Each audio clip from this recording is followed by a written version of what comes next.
मैं तमाम सज्जनों को, बहनों भाइयों को यही संदेश देना चाहता हूँ, जो तपस्या बाबे सर ने की है, हम उनके पद चिन्हों पर चलें। उन्होंने 32 तरह की डिग्रियां हासिल की। हम चाहते हैं कि हम आप ज़्यादा से ज़्यादा शिक्षा पे जोर दें और बच्चों को ज़्यादा से ज़्यादा पढ़ाएं। भव्य समारोह में उपस्थित मातृशक्ति, सभी गणमान्य जन, प्यारे बच्चों, सबसे पहले तो आज मैं बाबा साहब की इस जयंती समारोह में आप सभी को हार्दिक शुभकामनाएं और उनकी जयंती की बधाई देता हूं। और अंबेडकर युवा विकास केंद्र द्वारा इस आयोजित समारोह में मुझे यहाँ पर बुलाने पर मैं उनका हार्दिक आभार व्यक्त करता हूँ, धन्यवाद देता हूँ उनको।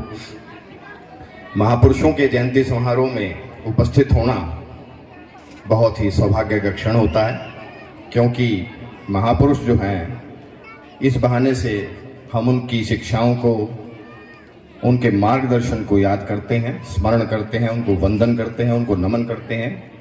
तो ये बहुत सौभाग्यशाली हैं हम सब कि आज बाबा साहब के इस 132वें जयंती समारोह में हम सब यहाँ उपस्थित हैं, इन क्षणों के सहभागी बन रहे हैं। बाबा साहब का जीवन जो है वो अपने आप में हम सब के लिए बहुत बड़ा प्रेरणा स्रोत है।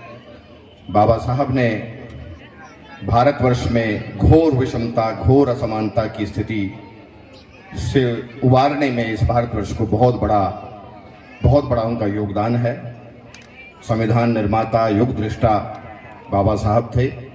उन्होंने भारतवर्ष में जातिवाद, छुआछूत जैसी जो कुप्रथाएं थी उनको समाप्त करने में और सामाजिक समानता और समरसता उत्पन्न करने में बहुत बड़ा योगदान दिया है। तो वहाँ एक वक्ता ने बताया उनके जीवन के संबंध में कि उन्होंने शिक्षा में कितनी 32 से ज़्यादा डिग्रियां उनके पास थी। और इसके साथ साथ जो है, एक बार एक घटना उन्होंने बताई जो कि बहुत ही मर्मस्पर्शी मुझे लगी कि उनके सुपुत्र का देहांत हो गया और उन्होंने किसी कार्यक्रम में विदेश जाना था जो कि बहुत महत्वपूर्ण था।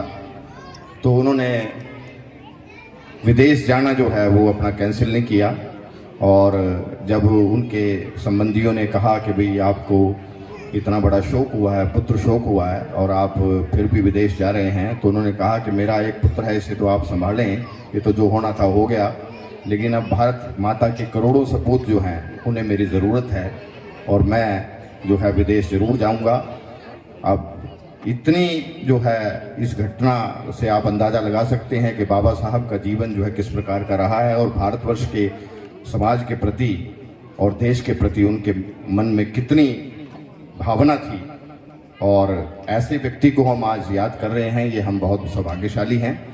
आज के समाज की ज़रूरत भी है कि हम लोग जो हैं, बाबा साहब ने जो हमें शिक्षाएं दी, जो मार्गदर्शन दिया, उस पर चलें। हम सब का ये कर्तव्य है। आज उनकी जयंती पर उनको नमन करते हुए हम सब ये संकल्प लें कि बाबा साहब के दिखाए हुए मार्ग पर चलें। आज भी भारतवर्ष को उनके मार्गदर्शन की, उनके असूलों की, उनके सिद्धांतों पर चलने की बहुत सख्त ज़रूरत है। तो मैं अधिक न कहता हुआ, मैं डॉक्टर अम्बेडकर विकास युवा केंद्र के जो हमारे प्रधान हैं संजीव कपिल जी, मेरे छोटे भाई हैं, इनके साथ उनके विनोद लोट जी, सुभाष शर्मा जी और उनके सभी साथी जिन्होंने ये बहुत सुंदर समारोह आयोजित किया है, मैं उनको भी बहुत बहुत शुभकामनाएं और बधाई देता हूँ।